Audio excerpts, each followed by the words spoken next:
இந்த ஆண்பாவம் படத்தோட அடுத்த கேரக்டர் ரேவதி. மிகவும் குறும்பு கலந்த பொண்ணா பூர்ணம் விஸ்வநாதன் அவரோட மகளா நடிச்சிருப்பாங்க. ஒரு சமயத்தில் விபத்துனால ரேவதி ஊமையாகிடுவாங்க.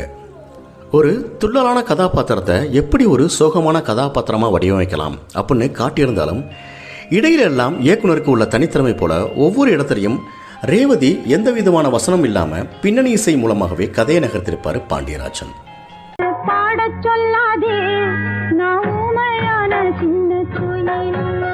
இந்த ஆண்பாவம் படத்தோட இன்னொரு கதைக்களம் சம்பந்தமே இல்லாமல் நகர்ந்தாலும் கதையோடு இருக்கிறது மாதிரியே ஜனகராஜ் தவக்கலை கேரக்டர் அமைஞ்சிருக்கும். ஜனகராஜனை வி.கே. ராமசாமி என்னென்ன தொழில் செய்கிறாரோ அதுக்கு போட்டியாக ஜனகராஜ் தொழில் செய்கிறதெல்லாம் ஒரு அற்புதமான காமெடியாக இந்த படத்துக்கு அமைஞ்சிருந்துச்சு. பட்டாங்குச்சி தலையா உன் வாயில ஓம குச்சியை போட்டு கொளுத்த முதல் நாள கடையை மூணுங்கிறிய உருப்படியாராஜி போடா.